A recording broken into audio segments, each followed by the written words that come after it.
welcome back to my YouTube. Jadi di sesi kali ini aku mau mempersembahkan sesi baru nih guys di channel YouTube aku, yaitu Set Night Talk, sharing at night with amazing people. Aku bakalan connect ke teman aku buat sharing-sharing pengalaman mereka seputar kehidupan mereka setelah lulus dari S1. Kalian mau tahu gimana ceritanya? Yuk ikutin sharing kita malam ini. Nah guys, aku sedang menunggu teman-temanku buat join dari Google Meet. Dan for your information aja nih, salah satu temanku ini bekerja di suatu perusahaan yang bisa dibilang perusahaan ternama. Dan salah satu temanku lagi itu sedang lanjut studi S2 di universitas ternama juga. Kalian penasaran siapa? Kita tunggu ya. Jadi sesi yang bakalan kita bahas di Set Night Talk pertama ini adalah tentang setelah S1 mau kemana ya kira-kira. Nah kebetulan aku udah menghadirkan teman-temanku yang punya background luar biasa guys. Langsung aja ya guys, kita mulai. Di sini udah ada teman-teman aku yang keren. Mungkin pertama-tama kita bisa perkenalan diri dulu ya. Monggo. Pertama kenalkan dulu kawan-kawan semua. Nama saya Santura, umur 23 tahun. Sekarang kesibukannya bekerja. Bekerja di mana Kakak Ihsan? Iya, bekerja di Provinsi Jambi. Baik, bidangnya apa? Oh, kalau bidangnya di industri tanaman industri penyedia bahan mentah untuk pulp and paper. Kalau boleh tahu Kak, divisi kerjanya di divisi apa ya Kak? Divisinya di Departemen R&D, di Research and Development untuk soil laboratory atau laboratorium kimia tanah. Terima kasih Kak Iksan perkenalannya. Kita lanjut ya. Nama saya Aldi Herbanu. Saya sebagai mahasiswa pasca sarjana di salah satu universitas di Indonesia. Nah Kakak bisa disebutin dong. Universitas Gadjah Mada di Jakarta. Nah itu dia guys, perkenalan singkat dari dua teman aku yang keren. Nah jadi ada Kak Iksan yang bekerja di salah satu divisi R&D di suatu perusahaan. Dan ada Aldi Herbanu yang saat ini melanjutkan jenjang S2 di Universitas Gadjah Mada, tepatnya di jurusan Biomaterial Kedokteran Gizi. Ketika pertama kali kalian lulus dari sarjana nih, terus kalian graduation, apa yang kalian rasakan saat itu ketika pertama kali megang ijazah? Setelah saya megang sertifikat ijazah pas saya S1 kemarin, saya sempat merasa bangga dan terharu karena saya sudah menyelesaikan studi saya selama S1. Perasaan saya ketika saya lulus kemarin, saya merasa beban separuh dari hidup saya itu udah berkurang. Karena dari pengalaman-pengalaman sebelumnya kan selama kita kuliah, misal waktu kita kuliah ngerjain tugas, kalau di kimia kita kayak ngerjain praktek praktikum, belum lagi kita lihat pengorbanan kita berjuang. Misal saya dari Palembang kuliah di Indralaya, harus bangun pagi, skripsian. Maka dari itu saya pribadi merasa bangga dan saya merasa terharu karena udah menyelesaikan sebagian dari tantangan hidup. Memang sih guys, ada tantangan tersendiri dan kebanggaan tersendiri ketika kita berhasil menuntaskan studi S1 kita. Nah itu kalau dari Kakak Aldi. Nah kalau dari Kakak Iksan sendiri gimana tuh perasaannya? Kali saya dapat ijazah itu sertifikat kan, kalau Unsri ya, Universitas Sriwijaya warnanya kuning. Gimana ya? Wah gitu kan. Pasti ada suatu kebanggaan di sana. Tapi mungkin setelah itu mungkin kita langsung berpikir, aduh, udah selesai, mau gimana lagi nih? Oke, nah guys, for your information aja nih, dua cowok keren itu menyelesaikan pendidikannya dengan predikat lulusan tercepat. Biasanya rata-rata orang 4 tahun, mereka bisa menyelesaikan dalam waktu 3,5 tahun. Nah, tadi tuh Kak Iksan ada nyinggung tuh, katanya dia euforia graduation itu memang ada bangga, bahagia ketika memegang ijazah, tali toganya berpindah dari kiri ke kanan. Nah, tapi setelah itu dia tadi bilang guys, bingung. Kenapa Kak Iksan? Istilahnya sudah kembali ke dunia nyata ya sebetulnya ya. Welcome to the real world. Iya, welcome to the real world. Jadi kalau kita sudah keluar, udah sah keluar, udah wisuda, udah sah, kita kan harus memilih tuh, mungkin kita mau apa ke depannya kan. Iya. Kalau Kak Aldi sendiri ada nggak ngerasain gelisah, gulana, abis ini gue mau kemana ya? Yang jelas pasti ada.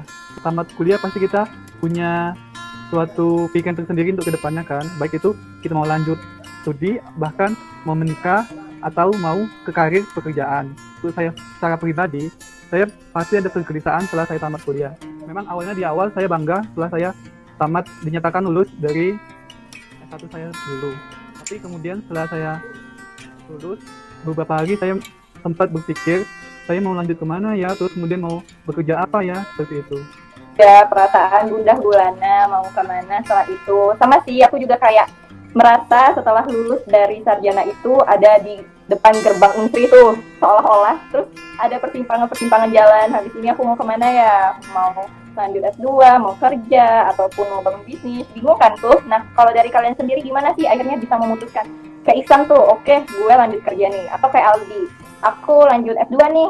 Kalau berdasarkan pengalaman saya pribadi, sebenarnya saya setelah tamat lulus S1 kemarin, saya nggak kepikiran mau lanjut studi S2 pasca sarjana di UGM. Sebenarnya saya kemarin setelah lanjut itu berencana mau cari kerja. Pernah melamar kerja ke beberapa perusahaan maupun sekolah-sekolah di daerah Palembang. Namun setelah saya nge-apply beberapa dokumen, saya menunggunya itu udah hampir 1 bulanan, belum ada panggilan. Jadi kayak saya merasa galau gitu kan. Kemudian saya adalah ajakan dari teman yang sahabat saya SMA, sekarang dia tinggal di Bogor. Kemudian saya diajak sahabat saya itu ke Bogor, lalu di sana saya belajar mengelola bisnis usaha dia gitu. Jadi saya dapat kerjaan dari sahabat saya itu sendiri sebagai seorang kasir di resto milik pribadi gitu. Kemudian saya membaca beberapa artikel di website maupun di email, ada suatu tawaran beasiswa salah satu di Universitas Indonesia, namanya saya skip ya. Saya cobalah apply itu beasiswa. Terus beberapa hari kemudian saya dapat panggilan, saya dapat email untuk melengkapi beberapa dokumen. Kemudian saya apply lagi dan alhamdulillah saya dapat panggilan dan dinyatakan lulus untuk mendapatkan beasiswa tersebut. Oke, berarti setelah lulus itu memang kayak belum ada bayangan ya mau lanjut S2. Jadi kayak just do it dulu kayak gitu. Iya. Apapun opportunities ataupun kesempatan yang ada di depan mata gitu ya dia. Iya. Oh gitu. Oke. Nah, kalau dari Iksan sendiri gimana, San? Dari dulu sebelum masuk kuliah satu sebenarnya sudah menetapkan untuk langsung kerja sebenarnya. Oh gitu. Udah ada bayangan ya, San? Iya, sudah ada bayangan mau kerja yang jelas mau di labor. Planning kan masuk jurusan kimia MIPA, Oke. bahwa saya itu mau bekerja di labor seperti itu. Oke. Udah ada ini ya target goals. Oke. Setelah S1 aku mau kerja di labor sesuai dengan background pendidikan. Benar sekali sih. Kadang-kadang teman ada juga bilang S2 aja sayang katanya. Nggak apa-apa Ada lah. biasanya. Iya, ada yang bisikin lah. Orang punya jalannya masing-masing, punya rezekinya masing-masing. Dan Benar, ada waktu juga. Iya, emang benar sih. Kayak kita ada di persimpangan jalan dan ada beberapa orang juga tuh yang mungkin ngasih insight kita mau Iya. kemana. Tapi at the end diri kita sendiri kan yang bisa memutuskan untuk langkah kita selanjutnya. Iya benar.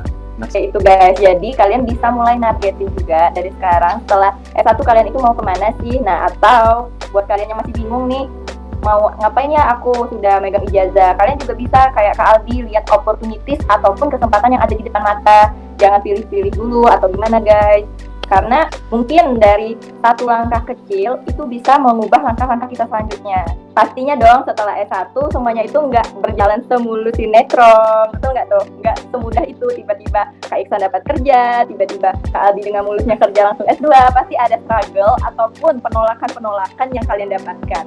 Kamu udah berapa kali kan masukin lamaran kerja? Udah. Apa sekali masukin langsung goal di HRD-nya? enggak Atau gitu gimana? lah. Iya. Kalau urusan lamar sih luar biasa ya.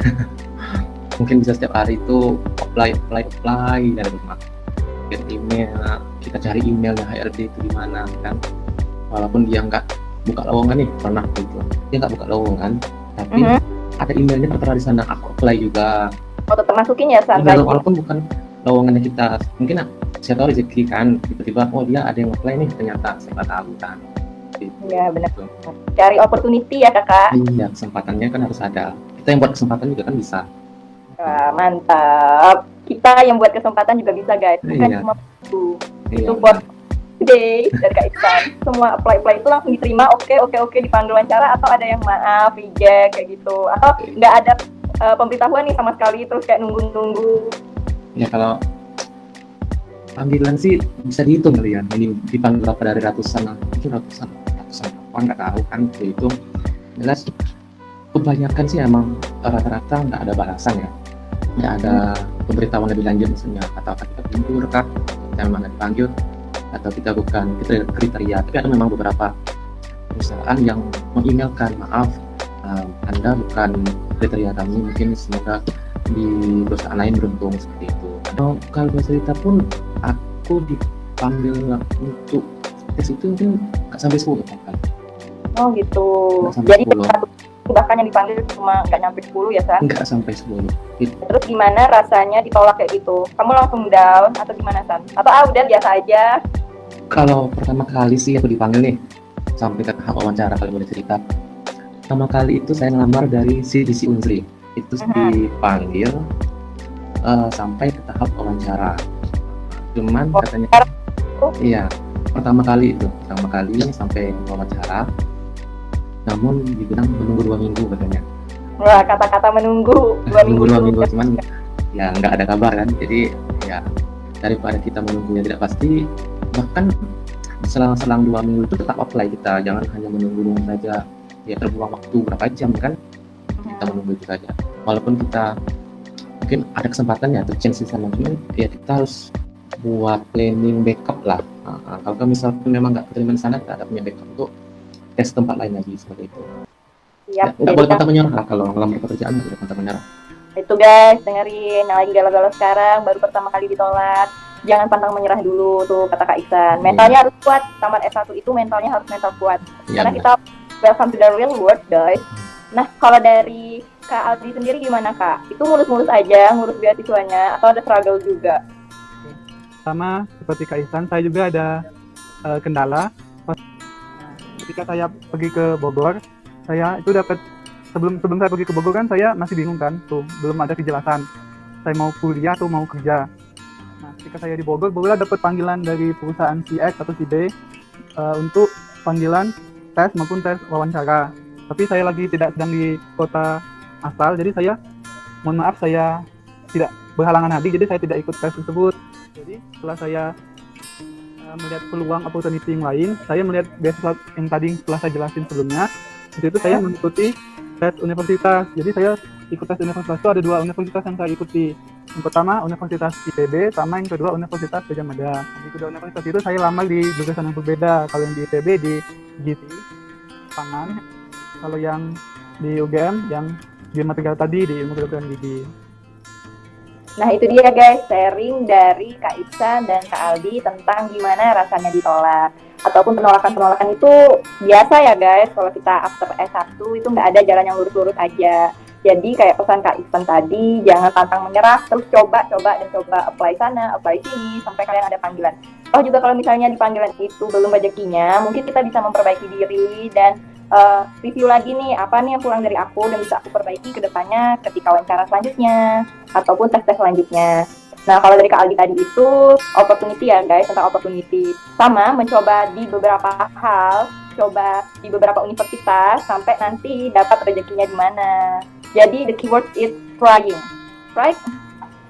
Mungkin kita tanya dulu nih ke Kak Iksan. Jadi kalau buat yang mau kerja nih, tips-tipsnya apa aja ya San? Yang sekiranya tuh bisa kita persiapkan gitu, atau yang bisa buat HRD ngelirik CV kita lah. Tipsnya sih kalau menurutku perbanyak ini. Kalau bisa semasa perkuliahan itu ikutilah macam-macam training. Nah itu, walau sih training memang pelatihan ya, walau memang kita agak ngerokok kocek lah untuk pelatihan, tapi kurasa worth it itu untuk soft skill kita sebagai bukti bahwa kita memang mampu di bidang tersebut. Kan banyak nih sertifikasi, ada apalagi sertifikasi ISO, nah itu sangat penting untuk masuk kerjaan. Kan yang bisa menunjang skill. Iya benar, semacam kan ada pelatihannya, ada ISO 14001, ada 9001, ada 17025 tadi, nah yang biasa dipakai di perusahaan. Jadi nanti bisa dilampirin ya di CV. Iya benar, itu seperti nilai tambah yang sangat plus lah. Selain itu ada lagi nggak kayak nilai tambahan? Selain itu mungkin ini soft skill kali ya, karena kalau boleh dibilang kalau orang yang mau kerja nih, kalau aku kasih tips ya, kalau orang yang mau bekerja itu IPK itu cukup 3 dan udah cukup 3,01 aja. IPK is not everything. Itu hanya pintu gerbang pertama kali, tiketing pertama lah. Iya, karena kita belum bisa apply kalau IPK kita nggak cukup kan, tiket awal lah ya. Jadi kalau sudah masuk, udah IPK nggak dilihat aja rata-rata. Kalau sudah dipanggil IPK ya semuanya IPK 3 semua, ya kan? Atau sesuai kriteria perusahaan. Nah, yang setahu ini tahu IPK yang paling tinggi itu 3,30, itu udah paling tinggi. Jarang sekali 3,5. Nah, kalau 3 itu sudah banyak sekali lowongannya, 3,0. Selain itu soft skill pasti, soft skill perbanyak organisasi waktu kuliah, mungkin percakapan diri, cara berbicara yang baik dan benar, sopan santun, mungkin juga kepemimpinan, seperti itu, administrasi, seperti itu, bernegosiasi, berbicara kepada orang, mungkin malah berbicara kepada yang lebih tua, bagaimana caranya benar, seperti itu. Oke, jadi hal-hal dasar kayak gitu Ya, itu penting ya, penting sekali. kita bisa komunikatif sama orang, bekerja Iya. sama. Terus kalau kayak kerja praktek kayak gitu, penting nggak sih Kak? Oh iya benar-benar, sampai kelupaan. Kerja praktik itu penting untuk bagi orang yang mau tujuannya kerja nih. Serap semua ilmu yang ada di sana. Baik. Itu kesempatan besar ya Kak, Iya, gratis benar. lagi. Gratis lagi. Ya guys, bagi yang mau kerja tuh dicatat tuh. Oke, thank you Kak Isan. Nah, kalau dari Kak Aldi sendiri gimana Kak? Apa aja yang sekiranya harus kita persiapkan nih dari S1 buat apply beasiswa? Nah, sebenarnya hampir sama dengan yang telah disampaikan oleh Kak Isan sebelumnya. Tapi bedanya di bidang, tadi kan di bidang lebih ke kerja dan kerja nih. Kalau saya ini di bidang akademik. Benar.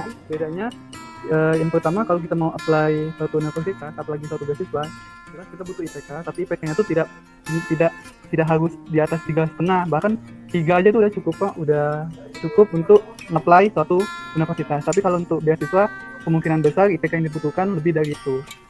Karena bersaing ya Kak biasanya IPK-nya. Karena IPK merupakan salah satu tolak ukur untuk bersaing untuk mendapatkan suatu beasiswa. Kemudian selain dari syarat IPK itu, syarat yang lain itu ada beberapa dokumen penunjang, baik itu sertifikat akademik maupun non-akademik, sertifikat tes TOEFL ataupun tes bahasa Inggris yang lain yang dibutuhkan untuk apply beasiswa ataupun universitas. Kemudian kita disuruh membuat suatu karangan esai. Kemudian juga kita memerlukan suatu surat rekomendasi dari dosen yang bersangkutan. Jadi kita harus mempunyai korelasi ini. Jadi harus meminta rekomendasi dari dosen yang benar-benar kita kenal dekat, akrab kayak gitu. Jadi Berarti harus ada hubungan yang baik ya dengan dosen-dosen kita. Jadi hubungan yang baik dengan dosen itu tidak hanya di kelas saja ataupun di ruang lingkup sekolah, lingkup kampus. Kita juga harus tetap menjalin korelasi dengan mereka di luar dari kampus. Nah Kak, tadi Kakak ada sebutin dokumen-dokumen yang Kak Aldi lampirin. Kayak dokumen prestasi non-akademik dan akademik. Nah kalau Kak Aldi dulu melampirkannya kira-kira seperti apa kayak Kak? Oke, kalau yang dokumen akademik, saya kemarin melampirkan dokumen-dokumen akademik saya seperti lomba-lomba, lomba KTI atau lomba esai atau lomba lainnya, debat Oke, atau lainnya. Lomba ya Kak? Terus kemudian sertifikat yang non akademik bisa berupa soft skill kita, seperti kita pernah ikut organisasi, komunitas. Misal kita ikut komunitas universitas mengabdi atau kita ikut PKL juga itu bisa dilampirkan kok untuk bekas piagam dokumen kita, sertifikat. Oh gitu. Pertukaran pelajar gitu ya Kak? Misalnya juga pertukaran pelajar atau sertifikat kita pernah menjadi koordinasi asisten suatu praktikum ataupun sebagai asisten juga bisa. Dicatat tuh. Bagi yang mau bekerja apa aja tadi udah dijelasin sama Kak Iksan. Terus bagi yang mau lanjut S2 apa aja yang perlu dipersiapkan. Mantap kali.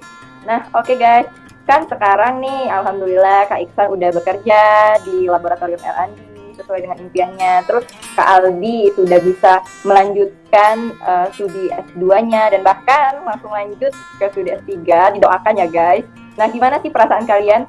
Perasaan misalnya Kak Iksan nih, perasaan bekerja itu gimana? Terus kalau Kak Aldi, perasaan dari sekolah terus lanjut sekolah lagi? Dan saya ketika saya setelah dari S1 kemudian lanjut dan terima beasiswa, perasaan saya sangat bangga, senang, terharu, tapi juga punya beberapa rasa khawatir, butuh tenaga ekstra baik untuk belajar kembali seperti itu, baik itu untuk penelitian kembali maupun belajar di kelas kembali dan bertemu dengan teman-teman baru lagi. Jadi kita kayak harus pandai-pandai beradaptasi. Oke. Terus kalau Kak Iksan gimana Kak? Rasanya kerja capek nggak? Oh kerja ya pasti capek lah, nggak mungkin nggak capek kan. Cuman kita kerja secara ikhlas aja lah. Kalau ikhlas kan ya capek nggak capek ya. Insya Allah aman, insya Allah berkah lah, seperti itu. Nah, bisa pakai uang sendiri untuk kebutuhan kita sendiri kan, atau sudah mulai bisa bantu-bantu orang tua.